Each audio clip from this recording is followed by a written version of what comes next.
Para a gente terminar essa primeira parte do estudo sobre oração, é importante a gente falar sobre os motivos que a gente tem para orar. Além, obviamente, de todos os que a gente já viu, como os benefícios da oração, por exemplo, a questão é, por que a gente precisa orar, se no fundo a gente sabe que Deus já sabe que a gente não só precisa, mas Deus já sabe também aquilo que a gente vai dizer. Como diz um texto do Velho Testamento, ainda não disse nada que ia dizer para Deus, Deus já sabe o que eu ia dizer, né? Ainda a palavra não chegou na minha boca, Deus já sabe o que eu vou dizer. Então por que eu devo orar? Apesar da onisciência de Deus, apesar de Deus saber de tudo, por que eu preciso orar? Primeiro, obviamente porque oração não é uma opção, oração é uma ordem, então completa na sua apostila. O famoso texto de 1 Tessalonicenses 5,17 é bem claro, diz: orai sem cessar, orai cessantemente. Quer dizer, não é orar 24 horas por dia, mas orar em abundância, orar em muitas situações diferentes, né? O próprio Jesus ensinou várias vezes sobre o nosso dever de orar.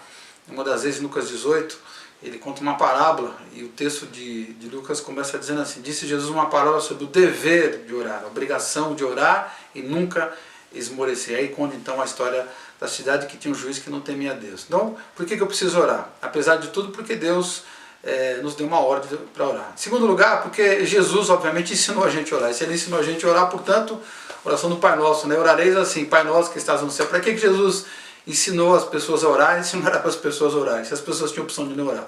Se ele ensinou, porque de fato a gente precisa gastar tempo em oração. Outra razão é por conta daquilo que eu chamei de o fluir completa aí na sua apostila, o fluir da emanação divina. Quer dizer, o fluir daquilo que sai de Deus e passa para a gente.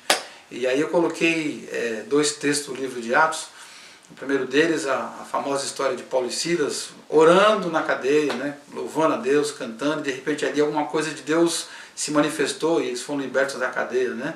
O outro texto, no capítulo 4 de Atos, diz que a igreja estava reunida, depois que Deus estava agindo na vida deles intensamente, eles oram de novo, e aí há um tremor, há um mover espiritual, eles são cheios do Espírito. Quer dizer, Deus se manifesta quando a gente ora, a emanação de Deus acontece.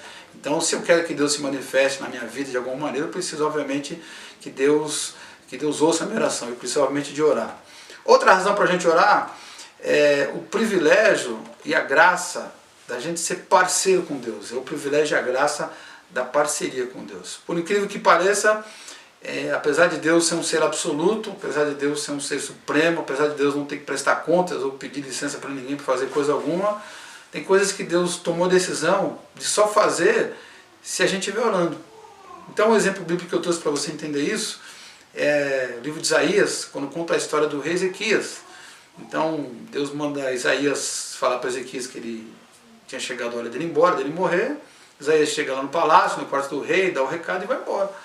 E aí diz que enquanto Isaías saía do quarto do rei, tentava sair do palácio, porque o palácio era grande, antes mesmo dele sair da área do palácio, o rei começa a orar, o rei vira a cara para a parede, ora, e aí Deus resolveu ouvir a oração do rei. Deus deu para ele mais 15 anos.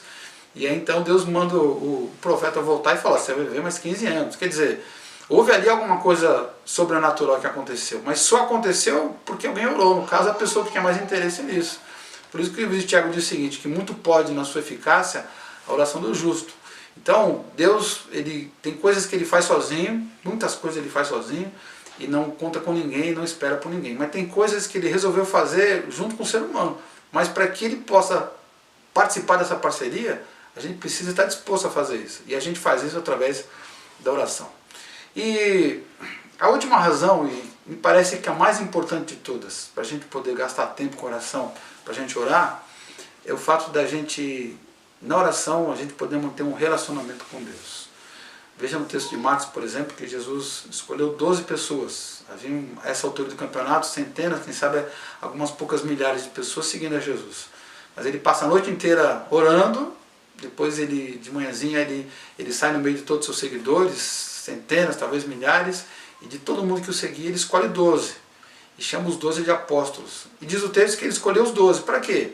Para estarem com ele. E depois, e somente depois disso, para fazer alguma coisa para ele. No caso era pregar o Evangelho. Então, o propósito principal da oração é que a gente mantenha um relacionamento com Deus. Porque foi para isso que Jesus se manifestou, para que Deus pudesse ter um relacionamento com a gente. Então, essa é a razão principal da gente orar, apesar de Deus saber tudo que a gente vai falar.